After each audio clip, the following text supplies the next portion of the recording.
What's up guys? So episode 2 of Marvel's What If just dropped, and this episode has been very highly anticipated because of the fact that this episode is what if T'Challa had become a Star-Lord, and would be partially the last time we would be hearing Chadwick Boseman voice the character of T'Challa. I say partially because he will be appearing in more episodes further along down this season, so thankfully this isn't exactly the last time, even though it's coming up very soon. It's nice to kind of live in the moment with this. Like, we know that more Chadwick Boseman as T'Challa is coming, so take this time to really just sit in the moment is what I'd recommend, because I know I am going to be sitting in this moment of, hey, we have more Chadwick Boseman coming up. Even though this time will be short, we still have it, so let's hold on for it and treat it special, you know? So thankfully this isn't the last time. As you all should know, Star-Lord is my favorite MCU character, and with Black Panther being one of my favorites, to see these two characters mashed together in this way is awesome. Not gonna lie, this episode is hella emotional. Like, even if it wasn't for Chadwick's tragic passing, this episode really pulls at the heartstrings that the Guardians franchise was so good at pulling at. Lots of surprises and twists. Although I thoroughly enjoyed it, it's not a perfect episode, and I did have a pretty big issue with what they did to a certain character that we'll get into. So we'll get into the story as well, the dislikes, the likes, and some of the things this episode could be setting up in the future, but we'll get into all of that in a bit. Before we do all that, make sure to support your boy by subscribing, turning on your notifications, leaving a thumbs up, and following my social medias. Again guys, I'm trying to get to 300 subs by the end of 2021. That's my goal, so if you dig the content, help your boy achieve that. Share this video if you think I did a good job. All of it is appreciated and it all helps. With that out of the way, let's get into it. So we start off pretty much the same way we did with Guardians in 2014, with T'Challa Star-Lord retrieving the orb on Morag and getting caught by Korath, except this time Korath actually knows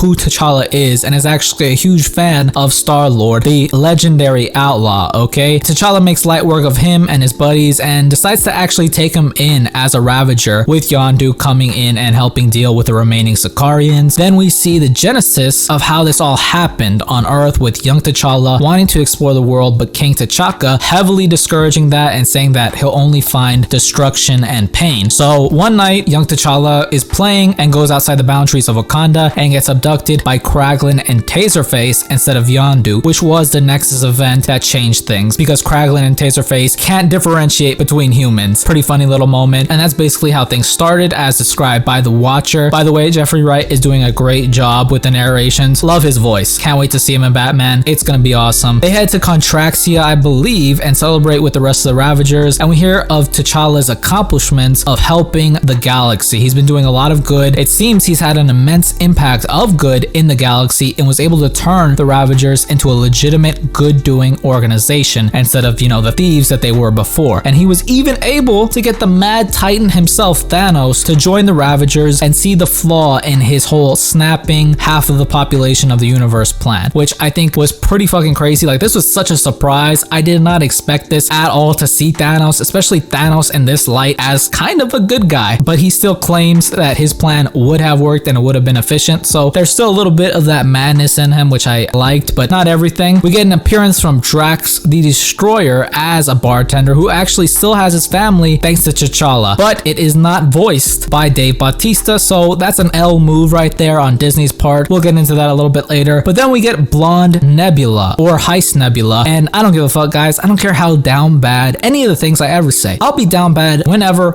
and she looks like a baddie here, okay? James Gunn, I already tweeted this at you. Let's get Blonde Nebula in Guardians 3. What could it hurt? She's not a cyborg in this timeline and has a regular voice and not really too much prosthetics except for around her eye, and it seems her and Star-Lord kind of have a thing, you know. She calls him Cha-Cha, so maybe they've, you know, did some pelvic sorcery a little bit, maybe sometimes, you never know. And I like this because it's kind of like a through line between the Star-Lords. Like, all the Star-Lords are messing with the daughters of Thanos. I really like that. I'm very curious where Gamora is. We'll get into that later, but it seems her and Star-Lord kind of have a thing. Some things never change. We learn that the reason T'Challa hasn't gone back to Earth is because he was told it was destroyed, and that sets up his motivation for being so helpful with the galaxy. But she basically brings up the whole plot of the story of this episode, which is to perform a heist job on the Collector to steal these things called the Embers of Genesis he has, which are capable of restoring dying worlds within minutes. They basically plan everything out very similar to how they do when they're going to protect Xandar from Ronan in the first Guardians movie. It was very reminiscent of that. T'Challa wants to use use this to end hunger across the galaxy, which is just another jab at Thanos' incredibly flawed plan. Once they sneak T'Challa into the Collector's tower on Nowhere, T'Challa starts looking for the embers as Nebula and Yondu distract him. This is when we get a reappearance from the mighty and infamous warrior we all know from the Battle of Endgame, Howard the Duck. And Howard tries to help T'Challa locate the embers of Genesis, but isn't quite up to T'Challa's speed and stops for a drink. And so when the Ravager's distraction doesn't work, the Collector is alerted to the foul play and starts shutting down his tower. This is when T'Challa then finds a Wakandan ship, and it was sent by his father to find him, and he realizes that Wakanda isn't gone and he was lied to, and they were always looking for him all along, which hits the heart, and he gets caught along with the other Ravagers, seemingly double-crossed by Nebula, and he gets mad at Yondu for lying to him and basically denounces Yondu and the Ravagers from being his family, and then gets solely taken and imprisoned by the Collector in one of those display cases. And he gives this speech to the Collector about how history looks down on the men who put other men in cages, and he actually is able to get out due to his vibranium necklace. And it's revealed that Nebula was actually a triple agent and was on their side the whole time, and Isis Corvus Glaive to free the other Ravagers, and she was able to swipe the embers, and so they bounce. T'Challa then fights the Collector, who in this timeline killed Korg, guys, which, you know, fuck the Collector, especially in this timeline. He was kind of a bitch in the other timeline, but especially if you're gonna kill Korg, you know, go to hell 1,000 times. You know, he's using Korg's hands. That's just disgusting at that point. And he's using them to give T'Challa the business, and he's getting the better of T'Challa. And it seems in this timeline, Captain America and Thor are dead, since the Collector has both Mjolnir and Captain America's shield at his disposal. Also, ironically, he has Hela's crown, so the goddess of death might actually be dead in this timeline since he has that. And it looks like T'Challa is done for, but Yondu comes to the rescue, and they end up whooping the Collector's ass and then releasing all those who are imprisoned by the Collector, and those people will now beat the Collector's ass themselves. And they take off in that Wakanda ship, and the rest of the Ravagers were able to escape as well. And so the episode ends with T'Challa taking his family to Wakanda to reunite with his real blood family and kind of just having a nice dinner and catch up time. Then the episode finishes with a Peter Quill who never saw space mopping the floor of a Dairy Queen while he gets a visit from his father Ego with eyes glowing, and the episode ends. So as far as dislikes go, there are only a few, okay? Thanos was incredibly nerfed in this episode, okay? He was made too much of a joke of a character in this episode, and he should have taken on everybody with ease. Like, people were already saying he was nerfed in the movies, but this is just downright disrespectful, okay? He should have whooped Cole and Proxima Midnight's ass with ease. He did not need any help. He shouldn't have got shocked to the ground unless that was just for the distraction. But I really thought they made him look like a bitch in this episode, which I really didn't like. Like, they should have just had him just fucking go off, okay? And not have Proxima Midnight getting to the point where she was about to go for the head with him if it wasn't for Nebula being the one to save him, which I did really like, and I like that kind of allusion to going for the head. Next is just not having Dave Bautista voice Drax. I know there's some beef between Dave Bautista and Disney for not giving him a Drax movie and for treating James Gunn very poorly, all that stuff. It's such a very uncash money move of Disney, who has all the cash money, but it is what it is. I get it. They probably just didn't want to have a lot of people like maybe Chris Evans reprise his role as Steve Rogers, give his voice to Steve Rogers in this previous episode, because, you know, he probably costs a hell of a lot of money. Same with Tony Stark, you know, Robert Downey Jr. They probably didn't want to spend so much money and would rather get voice actors for something that wasn't completely necessary, but it is what it is. And a lot of people are using this episode to disparage Peter Quill Star-Lord, saying that T'Challa is the superior Star-Lord just because T'Challa did so much good, which he really did, and it's amazing that he did so much good, but they're two totally different characters in different timelines. And Peter Quill lived a lot tougher life than T'Challa, who was a prince in this kind of utopian society. You know, Star-Lord saw his mother die, never really had his father. It's very understandable why Star-Lord didn't do as much good as T'Challa would, because Star-Lord was fucked up. But Peter Quill, being as flawed as he was, really makes him endearing. So while y'all are welcome to your own opinion, I'd suggest you can like a character without disparaging another one to elevate your favorite. I love both of them. Peter Quill, Star-Lord is always gonna be my Star-Lord, just like T'Challa will always be my Black Panther. But do what you like, just my 2 cents. Now for the likes. I love ending with the positive. I like how this episode felt so different from the Guardians movies. Like, it took from the Guardians without feeling like it was treading on the same things. That was one of my biggest issues with the previous episode. Captain Carter felt like it treaded a lot on what the first Avenger already did, so that kind of threw me off of that. But that that wasn't really too big of an issue. I still really enjoyed that first episode, but this episode was definitely a step above, a progression, so I really liked that. The animation, once again, was phenomenal. Very nice and dynamic, along with the action. Loved Baddie Blonde, Nebula, Howard the Duck was an entire dub. The Wakandan ship being there only further solidifies how advanced Wakanda is as a nation. Like, they made a vessel that was capable of space travel and it still worked fine. Like, that's fucking awesome. Loved how Yondu called T'Challa his kid. I love that part. So much heart in that moment. I'm just a sucker for family being who you make it type moments. They're very endearing to me. Very on par with Yondu's relationship with Peter Quill in the movies, which I really loved. People are flawed, people are fucked up, relationships will be like that, but I like that because even despite all of that, you know, nastiness or negativity, they still have this love for each other, which always love that if I ever see it in a movie. As far as setting things up with the ending with Ego meeting Peter Quill, could we see Ego being the big bad for the end of the series or even the next season? Because I believe Infinity Ultron will be the big bad, but who knows, okay? That could be interesting. Will he just use Peter as a battery, or will he have grander machinations? Who knows? In the movies, Ego just wanted to spread himself across the universe. What if he wants to spread himself across the multiverse now, guys? That's what I'm thinking, but we shall see. Also, I'm very curious where exactly Gamora was, and if the one we see with Thanos' armor from the promotions is the same from this universe or maybe another. Who knows? Curious what her motivations will be. Shout out to all the cast who were able to reprise their roles. For real, I didn't think I'd get this emotional hearing Chadwick's voice again, but damn, this episode got me tearing up as I was watching it, just missing Chadwick Boseman. Rest in paradise to Chadwick Boseman, and may peace be with his family. That's it for the video, guys. Again, besides Thanos, mostly, I really enjoyed this episode. It was very good, very entertained. Let me know your thoughts and the things you picked up on that I might not have or just might not have spoken about. Let me know. Next week is Loki Invasion, so get ready for that. That's it. If you liked the video, leave me a thumbs up, comment down below, and if you want to subscribe, I always appreciate it. Once again, I hope you guys are all well. Thank you so much for watching, and I'll see you in the next one.